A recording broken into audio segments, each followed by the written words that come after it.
Our first guest tonight to discuss the America First message that President Trump will take to the United Nations next week, his pledge to eradicate radical Islamic terrorism, military options that are his in North Korea, and the role that establishment leaders in Congress have played in obstructing and undermining Mr. Trump's agenda. Joining us tonight, Congressman Trent Franks. He's a member of both the Armed Services Committee and Judiciary Committees. And Congressman, it's good to have you with us. The options. Always love being on with you. Well, we appreciate you being here. The options the president has in North Korea, all of them are tough choices. And Kim Jong-un shows no sign, nor does President Xi Jinping, of making Mr. Trump's choices any more attractive.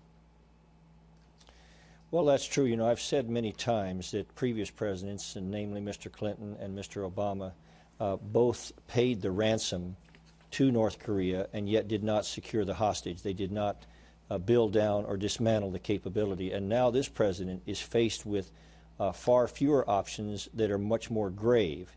That said, I will tell you that he is hitting dead center on one important point, and that is that deterrent is always in the mind of your aggressor or your opponent. And if there's one absolute imperative for North Korea, that is the survival of the present regime. And President Trump has made it very clear, if any of their missiles become on ballistic arc or trajectory to potentially threaten American citizens, that the response would be capable of obliterating that regime. And if that's clear in their mind, it is a tremendous deterrent. And I congratulate for the president for that kind of clarity. No matter what kind of words it's put in, even if they're not diplomatic ease, his commitment there is very, very, very important.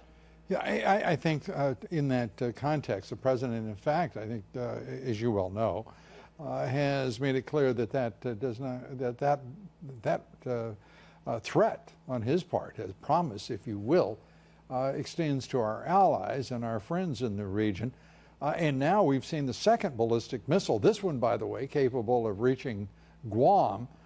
We've seen the second one fly over Japan in short order. This can't go on, can it? It cannot. It's absolutely critical, Lou, that at the end of this exchange, that in the final analysis, that this capability that North Korea has is dismantled and this regime is changed, because it will only get worse. If you look at the threat that this lunatic in North Korea made about potentially hitting the United States with an electromagnetic pulse, and the fact that they are now saying that they have thermonuclear capability, and the yield of those weapons indicate that they're probably telling the truth, probably somewhere in the neighborhood of 150 kilotons. All of a sudden, and that's a magnitude of 150 kilotons is probably 8 or 10 times the size of what we dropped on Hiroshima. You talked about... that means that we... Yeah, I'm sorry, go ahead. That means that they now have expressed an intent, and they now have indicated that their capability is in place. Those are significant new things, and they are the primary components to any threat. There is an established order under all of this, and that is enabling Kim Jong-un and his entire regime is President Xi Jinping and the Chinese government. Yes. And there is no sugarcoating this. The Chinese will be just as responsible as Kim Jong-un if one thing goes wrong, or if he decides to fire a missile at South Korea, or tries to fire a missile and hit Japan or Guam or any one of our allies. President Xi Jinping, it seems to me, it should be very clear, should be held every bit as responsible as Kim Jong-un for what transpires. Absolutely. They will be culpable by the act of just the way that they have supported this regime. And I think it's important, and I think the president may move in this direction. We've talked about additional sanctions, and the UN didn't really give the kind of sanctions we really need. But we should make it very clear to China. Are there really sanctions that matter here? There are no sanctions beyond what can be sanctioned on the part of China. If we sanction China and curtail or constrain or eliminate its trade with the West, those are effective sanctions.